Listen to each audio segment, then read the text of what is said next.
नमस्कार, आप देख रहे हैं न्यूज 24। मैं हूं मानक गुप्ता। 9 जिले 55 सीट, यूपी में कौन हिट?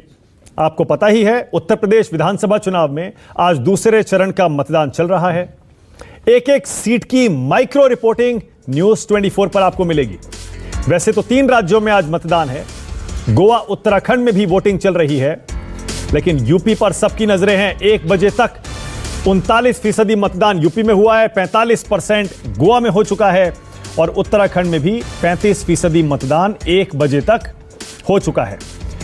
यूपी, गोवा और उत्तराखंड 3 राज्य हैं जहां पर आज वोटिंग चल रही है। यूपी में दूसरे चरण का मतदान, 1 बजे तक 39% वोटिंग, गोवा में 1 बजे तक 45% मतदान और वहीं उत्तराखंड में भी 1 बजे तक 35% वोट पड़ चुके हैं। उत्तर प्रदेश की जिन 55 सीटों पर मतदान चल रहा है, उनमें से कुछ सीटों की तस्वीरें आपकी टीवी स्क्रीन पर हैं। पहले चरण की तरह ही मतदान अच्छी खासी रफ्तार से चल रहा है। 1 बजे तक 40% के आसपास वोट उत्तर प्रदेश में डल चुके हैं और माना यही जा रहा है जैसे जैसे दिन चढ़ेगा, यूपी में वोटिंग की रफ्तार और बढ़ सकती है। 1 बजे तक ये देखिए 39 और 40% के आसपास वोटिंग की खबर आ रही है। 9 जिले 55 सीट हैं, दूसरे चरण का मतदान यहां पर चल रहा है। उसी तरह उत्तराखंड और गोवा, हमारी नजरें तीनों राज्यों पर रहेंगी, बल्कि तीनों राज्यों की हर एक सीट पर रहेंगी। मेरे साथ आप देख रहे हैं, मेरे तमाम संवाददाता ग्राउंड जीरो से लाइव रिपोर्टिंग कर रहे हैं। पल पल की खबर, एक एक सीट का हर अपडेट न्यूज 24 पर आपको चुनाव के दिन मिलता है और इसीलिए तो हम कहते हैं चुनाव मतलब न्यूज 24। मेरे साथ जो रिपोर्टर आप लाइव देख रहे हैं, मैं अब बात करने जा रहा हूं अपनी सहयोगी विपनेश माथुर से, जो कि बदायूं से लाइव जुड़ी हैं। मेरे साथ कुमार गौरव मुरादाबाद से लाइव जुड़े हैं, ऋषिकेश कुमार संबल से हैं और प्रशांत गुप्ता शाहजहांपुर से हैं। पहले विपनेश आपके पास आ रहा हूं, आपके पीछे कुछ लोग भी दिखाई दे रहे हैं। विपनेश, आपने सुबह से कैसी वोटिंग देखी है और कुछ एक लोगों से बात करिए जरा, किस मुद्दे पर मतदान हो रहा है बदायूं में? विपनेश, मुझे भी जल्दी बात करनी होगी, जल्दी यहाँ से हटना होगा। सिक्योरिटी टाइट है, यहाँ पर रुकने की परमिशन नहीं है। लेकिन इस वक्त में ये बदायूं का राजकीय इंटर कॉलेज है, यहाँ पर 6 पोलिंग बूथ हैं और ये तमाम जो मेरे पीछे आप देख रहे हैं वोटर्स हैं, अपने मत का इस्तेमाल करके आए। एक एक करके मैं बात करती हूँ। जाति धर्म की बात नहीं हो रही है, सिर्फ विकास और मुद्दों की बात हो रही है। नमस्कार आंटी जी, कैसे हैं? क्या मुद्दा है? हम तो चाहते हैं हमारी बदायूं का प्रोग्रेस होनी चाहिए। सड़कें सारी टूटी पड़ी हैं, हॉस्पिटल में भी सुविधा नहीं है, कोई दवा ववा की, ये होना चाहिए। और बच्चे जो पढ़ लिख गए हैं उनको जॉब मिलनी चाहिए।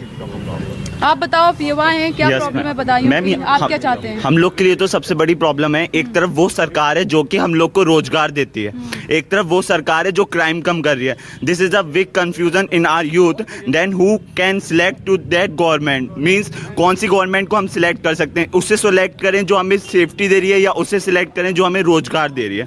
इसलिए सबसे बड़ी मेरी रिक्वेस्ट यही है, अखिलेश सरकार हो तो मैम वो सेफ्टी दे, अगर बीजेपी गवर्नमेंट रहे तो वो हमें बस नौकरी दे दे और कोई दरखास्त नहीं है। और बदायूं का सबसे बड़ा मुद्दा तो क्लीनिंग है। आप कहीं भी चले जाओ, in all over Badaun there is a lots of garbage, lots of uncleaningness, unawareness. So it's my humble request from all the political leaders of Badaun, please clean to the city and give me our good environment. Thank you. And this is your right. ये मैंने भी देखा, cleaning की बड़ी problem है। आप बताइए sir, क्या मुद्दा है, क्या सोचकर वोट डाला है? नहीं, सुरक्षा की मुद्दा है सबसे पहले।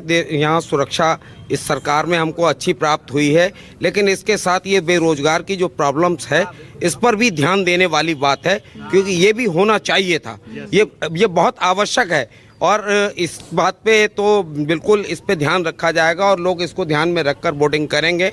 मैंने भी इसको लेके क्या नाम है आपका? मेरा नाम देवेंद्र कुमार दुबे है। ठीक है सर, आपने रोजगार का मुद्दा उठाया। एक आंटी जी हमारे साथ मौजूद है। क्या नाम है आंटी जी आपका? लक्ष्मी देवी गुप्ता। क्या सोच के वोट डाला इस बार? वोट क्या सोच के वोट तो डाला ही है, वो तो अपना इस्तेमाल करना ही है वोट का। और यह गंदगी बहुत है यहाँ पर, गंदगी बहुत है। हाँ, और नहीं इसका गलियों में ना सफाई की वो है ना कुछ रसोई पे असर पड़ा है? हाँ, रसोई पे असर क्या, महंगाई बहुत है। अच्छा, आप बताइए। मैं दीपक कुमार गुप्ता हूँ, मैं बदायूं से हूँ और मैं ये कह रहा हूँ वोट डाल दिया? वोट डाल दिया मैंने, और मैं ये कह रहा हूँ बच्चों का कुछ भविष्य बनना चाहिए इस सरकार में आगे, और ये सब मुद्दा जो है गुंडागर्दी जो है जो इसमें सोल्यूशन बहुत कम होगा, इसलिए डाला है वोट आगे। सर आप बताइए, आप बहुत कुछ कहना चाहते हैं, इधर आइए थोड़ा सा। वोट डाल दिया आपने, क्या नाम है आपका? सुरेश सक्सेना, मैं बदायूं से निवासी हूँ और कर्मचारी हूँ। सच में सरकार से कहना यही है कि सरकार चाहे कोई भी है, जनता एवं कर्मचारियों सभी के बारे में सोचे। खाली ये नहीं मतलब हम 5 साल के लिए चुन जाते हैं और फिर उसके बाद वही उन्हें करना है, 5 साल बाद वोट मांगने आ जाते हैं। वो अपनी जिम्मेदारी को भी निभाना सीखें, जिसे हम सोच कर पूरी जनता सोचती है कि हमारे नगर का विकास करेंगे, ये करेंगे, नगर मंत्री बने चाहे कोई बने। लेकिन नगर मंत्री बनने के बावजूद अगर हमारे बदायूं जिले का ऐसा अगर सफाई है तो सोच सकते हैं बाकी अन्य यूपी में या कहीं और क्या करते होंगे। ये अपने में एक प्रश्न बनता है। बस मैम यही चाहते हैं, बस प्रोग्रेस हो, बस और कुछ नहीं। बदायूं की सफाई रहे, और जो रोड है ना, रोड कहीं भी नहीं है, हर जगह गड्ढे हैं। तो मानक आपने सुना कि ये इनके मुद्दे हैं, ये इनकी मांग है, और ये चाहते हैं कि इनका समाधान हो, निवारण हो। तमाम बड़े वादे किए गए थे लेकिन उस तरीके से काम नहीं हुआ है। हाँ, सुरक्षा के मैटर पे बोलते हैं कि सुरक्षा है, पहले से ज्यादा अच्छी हुई है, लेकिन रोजगार चाहिए, साफ सफाई चाहिए, महंगाई कम हो जाए, ये इनकी मांगे हैं। बिल्कुल सही है, ठीक है, अच्छे अच्छे मुद्दों पर बात हो रही है, यही सुनकर अच्छा लगता है। हम तो खुद चाहते हैं जो आम आदमी की जिंदगी से जुड़े मुद्दे हैं उन्हीं मुद्दों पर वोटिंग होनी चाहिए। कुमार गौरव के पास मुझे चलना पड़ेगा, मुरादाबाद। कुमार गौरव कहाँ हैं आप, जरा बताइए एग्जैक्टली लोकेशन, और वहां पर वोटिंग की रफ्तार के बारे में बताइए, और कुछ लोगों से हो सके तो बात भी करिए।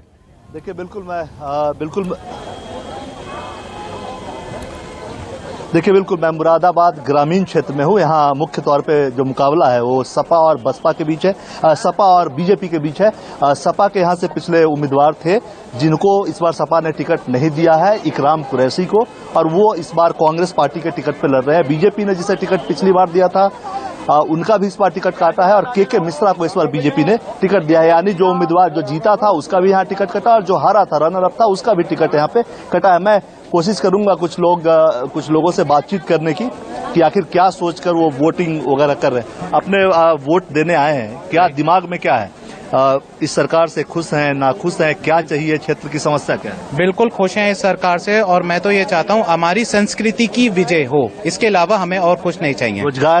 रोजगार भी बहुत अच्छा है इस गवर्नमेंट में, अनाज और सब कुछ बहुत अच्छा है, A to Z। कोरोना में तो सब बर्बाद हो गया ना, यहाँ व्यापारिक क्षेत्र है, यहाँ तो लोगों को रोजगार में कहाँ बर्बाद हुआ, ये कुदरती मार है। और सेकंड थिंग, कौन सी ऐसी सरकार है जिसने इतनी बुरी महामारी में इतना अच्छा वर्क करा। मैं चाहता हूँ कि योगी गवर्नमेंट फिर आए, और अगर इन फ्यूचर कोई भी प्रॉब्लम आए तो उसको ऐसी ही मजबूती से लड़े। ठीक है, एक महिला भी यहाँ पे है, चूंकि महंगाई की मार भी लोगों पे पड़ी है, क्या महंगाई का असर कुछ किचन में देखने को? एक सेकेंड कुमार गौरव, एक सेकेंड रुकिएगा। अब्दुल्ला आजम कुछ कह रहे हैं। जी, हमारे बहुत संगीन जुर्म है, भैंस चुराई है, बकरी चुराने का इल्जाम है, पायले चुराने का इल्जाम है, मिट्टी चुराने का इल्जाम है, पेड़ चुराने का इल्जाम है, शराब की बोतल चुराने का इल्जाम है। हमारा सबसे संगीन जुर्म ये है, और आजम खां साहब का सबसे संगीन जुर्म ये है कि उन्होंने बच्चों को पढ़ाने के स्कूल और यूनिवर्सिटी बनाई है।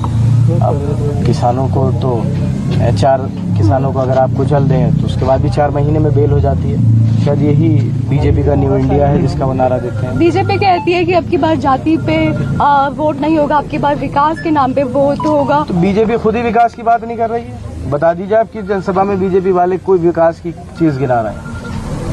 बीजेपी विकास का जिक्र ही कहाँ कर रही है? आप बताएं कौन सी रैली में बीजेपी के विकास की बात हुई है? तो ये आप रामपुर में क्या लोकल क्या मुद्दे हैं, रोजगार का मुद्दा मानते हैं? देखिए, रामपुर के मुद्दे वही हैं जो पूरे उत्तर प्रदेश के हैं।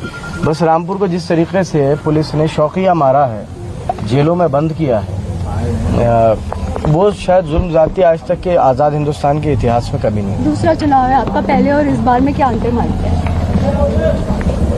लोगों की और ज्यादा मोहब्बत मिलेगी।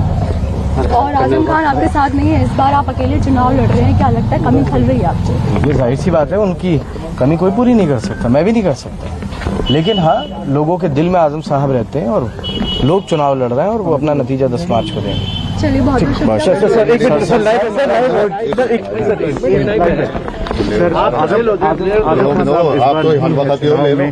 आप कैसे देखते हैं, कितने बड़ा लॉस होता है? देखिए, मैं आपको ये बता दूं कि आजम साहब की कमी कोई नहीं पूरी कर सकता, मैं भी नहीं पूरी कर सकता। लेकिन अगर किसी को ये लगता है कि किसी बेगुनाह इंसान को जेल में बंद कर देने का किसी ने अच्छा माना है, तो ये बीजेपी की गलतफहमी है। लोग बुरा मानते हैं इन बातों का और शायद इसका रिएक्शन भी बीजेपी देखेगी। इस बार के जो चुनाव हैं आप क्या सामने लेके गए हैं लोगों के, ये बताएं। देखिए, जो ज्यादती रामपुर वालों के साथ हुई है, जिस तरह शौकिया पुलिस ने लोगों को मारा है, मुकदमे किए हैं, किसानों के साथ जो हुआ, लखीमपुर में जो हुआ, कोविड में जो हुआ, वो तमाम चीजें जनता के सामने है। समाजवादी पार्टी का मैनिफेस्टो भी जनता के सामने है और लोग जिस तरीके से मेरे पास लोगों का रिस्पांस आ रहा है वो एक बहुत बहुत अच्छा है। योगी आदित्यनाथ ने कहा है कि अखिलेश यादव नहीं चाहते आजम खां चीफ बाहर आए जेल से। देखिए, ये बीजेपी का बड़ा कॉन्ट्रडिक्टरी स्टेटमेंट है। मैंने आपको बताया, मेरे ख्याल से डबल इंजन के दोनों इंजन, जैसा कि लोग मुझसे कह रहे हैं, अलग अलग चल रहे हैं। एक तरफ बीजेपी के कुछ लोग कहते हैं कि साहब बीजेपी ना होती तो बताओ आजम खां जेल में होते, और जेल में काहे में भैंस चोरी, बकरी चोरी और मुर्गी चोरी में। और दूसरी तरफ मुख्यमंत्री योगी आदित्यनाथ साहब ये कह रहे हैं कि जो भी आपने अभी स्टेटमेंट दिया, तो मेरे ख्याल से पहले बीजेपी अपना स्टैंड क्लियर कर ले तो ज्यादा बेहतर है। बीजेपी लॉ एंड ऑर्डर को लेके काफी बैटिंग कर रही है। उन्होंने कंपेयर किया है समाजवादी पार्टी के लॉ एंड ऑर्डर सिस्टम को। जी, उन्होंने बोला है कि 3-4 दिन में हर रोज दंगे होते हैं। जी, कैसे देखते हैं आप? अगर ऐसा ही है तो फिर क्राइम रेट कैसे बढ़ा हुआ है? 4 किसानों को एक जीप कैसे कुचल देती है और 4 महीने में मुलजिम बाहर भी आ जाता है। अब्दुल्ला आजम खान के बेटे कह रहे हैं पिता जेल में है, लेकिन उससे बीजेपी ये ना समझे कि समाजवादी पार्टी या फिर आजम खान का परिवार कमजोर पड़ जाएगा। जैसे मैंने पहले बताया, मेरे कई सहयोगी ग्राउंड जीरो से लाइव रिपोर्टिंग इस समय न्यूज़ 24 पर कर रहे हैं। थोड़ी देर पहले आपने विपनेश माथुर और कुमार गौरव को देखा। अब आपको प्रशांत गुप्ता के पास ले चलता हूं, शाहजहांपुर से लाइव जुड़े हुए हैं। प्रशांत, शाहजहांपुर का हाल बताइए और कुछ लोगों से बात भी करिए। प्रशांत।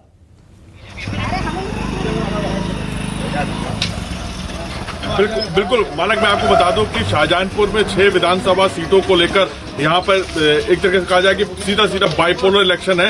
भाजपा और सपा के बीच में फाइट दिख रही है और हमने शाहजहांपुर के अलग अलग इलाकों की जांच पड़ताल की, वहां के दौरे किए और लोगों का मिजाज जानने की कोशिश की।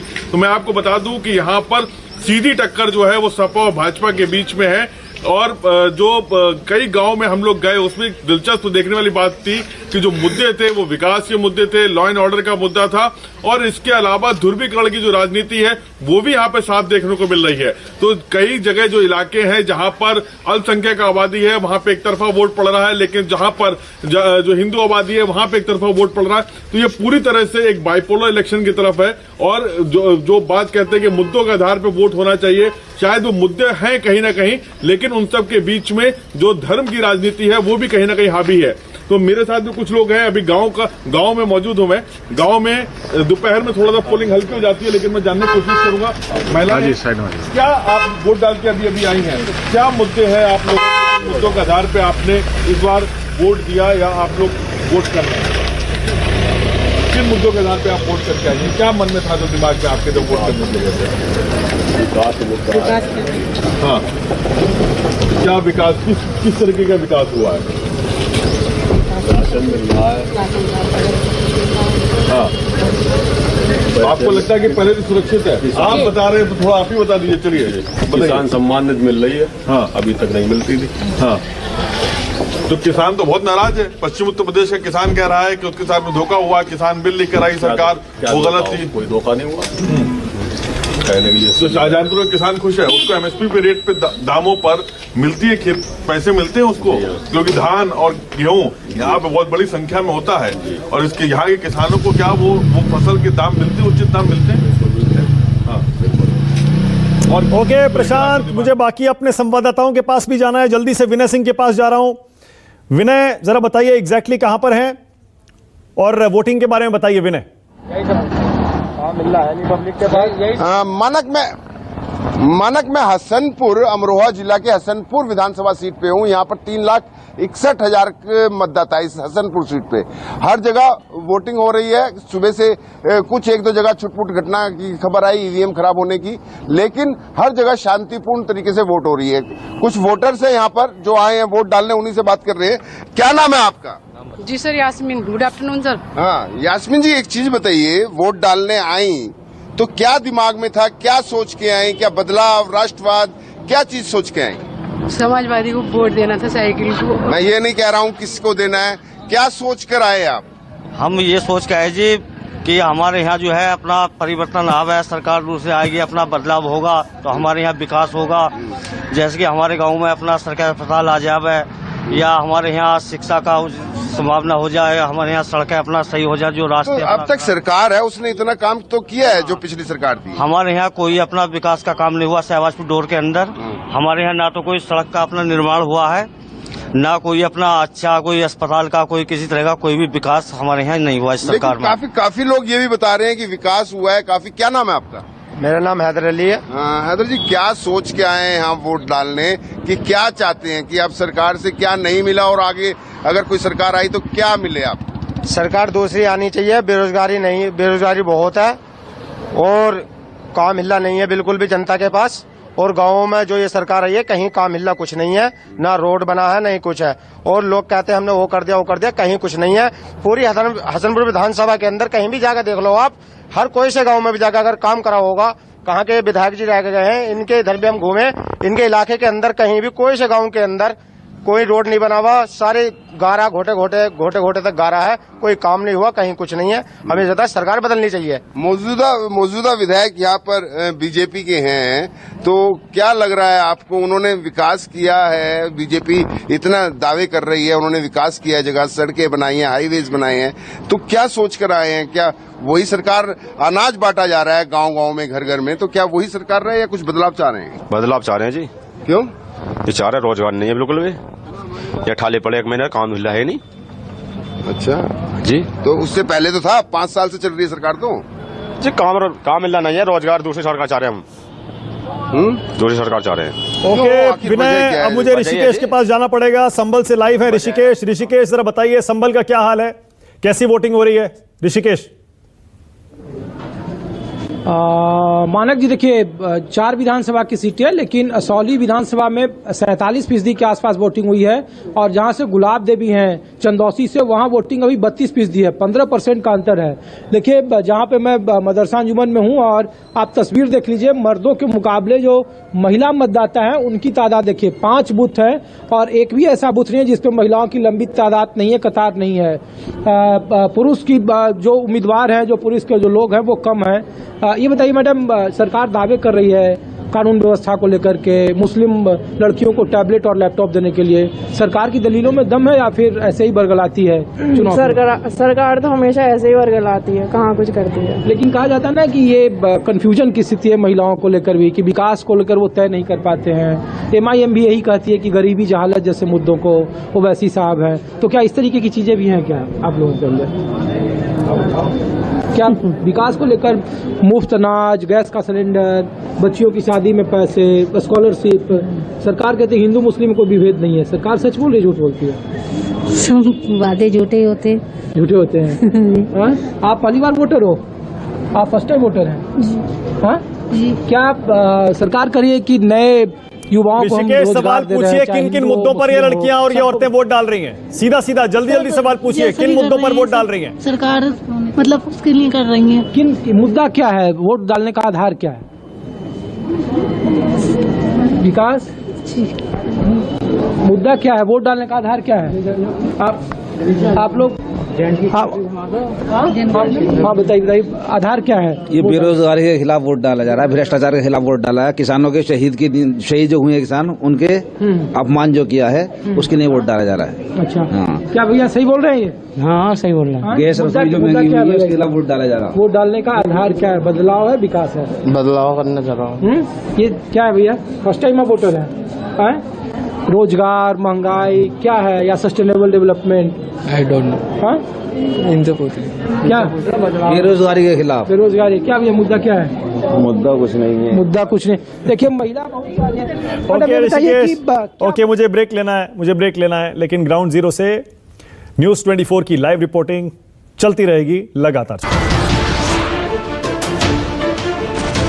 नमस्कार, मैं हूं मानक गुप्ता। अगर आपको हमारा ये वीडियो पसंद आया हो तो इसे लाइक और शेयर जरूर करें। और हां, हमें सब्सक्राइब और फॉलो करना ना भूलें ताकि आप देश और दुनिया की कोई खबर मिस ना करें। तो जुड़े रहिए हमारे साथ और देखते रहिए News 24।